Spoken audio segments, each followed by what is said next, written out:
vivimos una paradoja del pecador. Mientras dominamos el mundo material como nunca antes lo habíamos hecho, un vacío existencial corroe el alma del hombre contemporáneo. La aceleración tecnológica y la hiperconectividad han generado una obsesión profunda por la productividad, desencadenando una crisis profunda que no es ni política, ni mucho menos económica, sino espiritual, visible en el aumento exponencial y alarmante de los síntomas tales como lo son la depresión y la ansiedad, y el desencanto generalizado por la vida. Algo así más coloquial es que en muchas oportunidades hemos tenido la oportunidad de escuchar a alguna persona que te dice: estoy obstinado en la vida, mi vida carece completamente de sentido. A esto Byung-Chul Han lo diagnostica como el colapso del individuo autoexplotado, agotado por la máquina del rendimiento, pero al mismo tiempo se ve privado de horizontes que trasciendan el vida. Ante este panorama desolador surge una pregunta: ¿cómo recuperar el sentido de la vida en la era del nihilismo? Y ante esto surge una respuesta bastante integradora, diría yo. La respuesta yace pues en lo que es la inteligencia espiritual. No se trata de un concepto abstracto, ni mucho menos de un residuo de dogmatismo religioso. Es decir, se define como la capacidad innata de buscar significado profundo, conectar con lo trascendente y vivir en coherencia con valores universales, tales como son la belleza, la justicia o la verdad. Por tanto, nos permite preguntarnos no solo por cómo funcionan las cosas, sino por qué vivimos, para qué existimos y cómo podemos darle significado al sufrimiento cotidiano. Esta investigación se ha propuesto tres objetivos fundamentales. En primer lugar, reconstruir su desarrollo histórico desde las raíces filosóficas, conceptualizarla de manera precisa, diferenciándola pues de la mera religiosidad y así validar su papel crucial como antídoto contra el vacío contemporáneo y proponer aplicaciones prácticas. Este viaje, para comprenderla, nos lleva pues a las fuentes mismas del pensamiento occidental en la antigua Grecia. Sócrates, con su mayéutica, ya buscaba parir las verdades innatas del alma. De igual modo, Platón elevó esta intuición al postular el nous como inteligencia, y este sería el puente entre el alma y el mundo perfecto de las ideas. Y fruto de esta conexión viene lo que es la sabiduría y la paz perfectas. En este caso también Aristóteles, por su parte, vincula la eudaimonia, felicidad plena, al ejercicio de la virtud y la contemplación de la realidad. Por otra parte, los estoicos añaden una clave práctica: la ecuanimidad ante lo incontrolable, frente a lo que es el sufrimiento y la muerte, para liberarse así de esta manera de la ansiedad y el sufrimiento, pues, otorgado en nuestra vida cotidiana. Plotino y los neoplatónicos llevaron esta búsqueda más lejos, ya que vieron en la inteligencia la posibilidad de unirse al uno, principio divino del cual emana toda la realidad.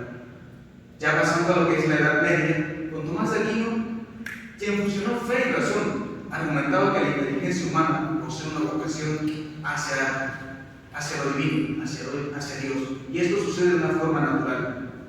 Por otra parte, Juan Duns Escoto profundiza en lo que es la unidad cuerpo-alma y el anhelo humano de retornar a lo divino como fuente de felicidad absoluta y auténtica.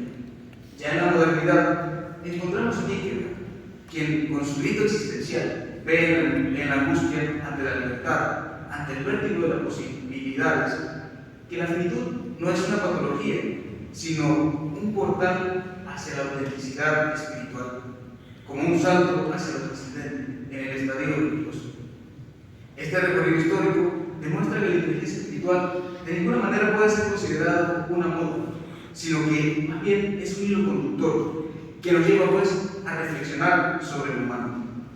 Ya nos adentramos pues en el siglo XX, en el cual podemos encontrar el aporte del marco científico para integrar esta herencia de casi más de 25 siglos de historia.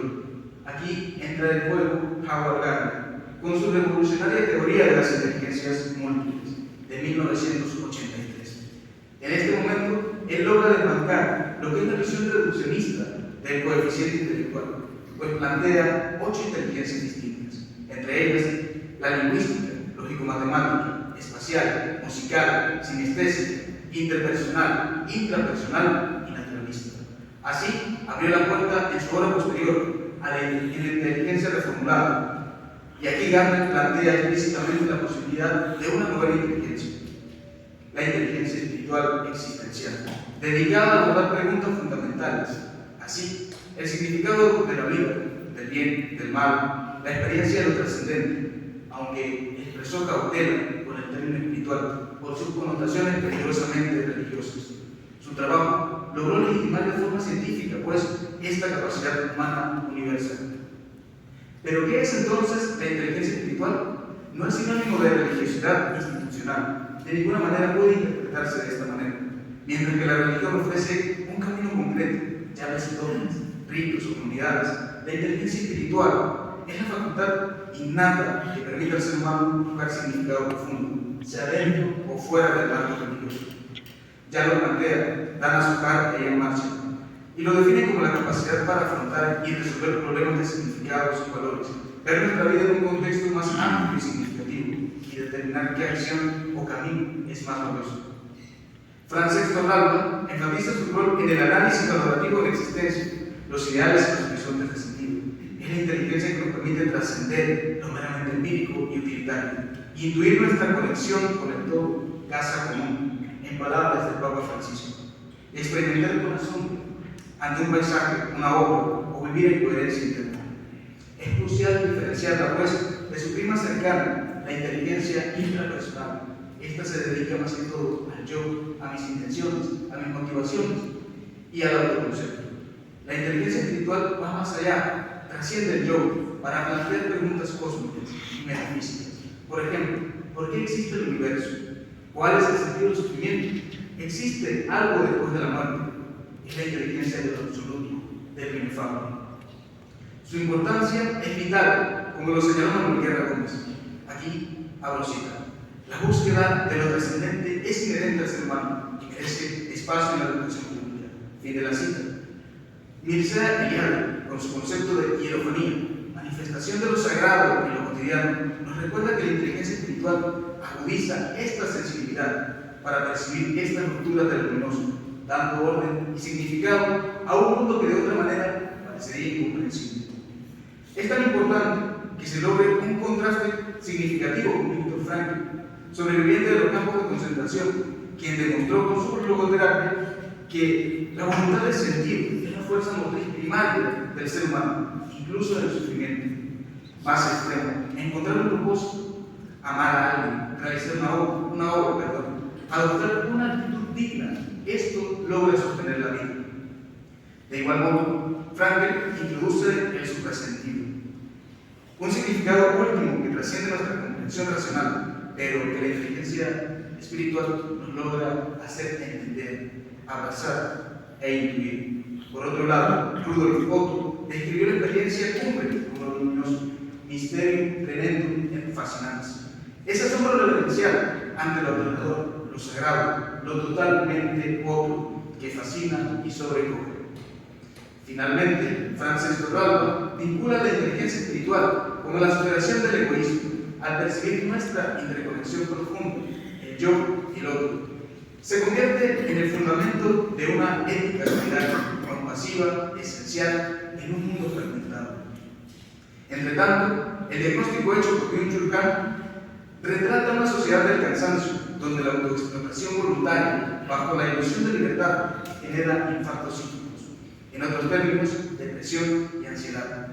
El individuo está atrapado en la rueda del rendimiento, del consumo, por lo que pierde contacto con la interioridad, el ser. Por resultado, obtiene un vacío existencial profundo, una anemia de sentido, en palabras del mismo Torralba, donde la opulencia material coexiste con una desesperación sólida. Mircea Eliade, nuevamente, señala la desacralización del mundo moderno de esta manera.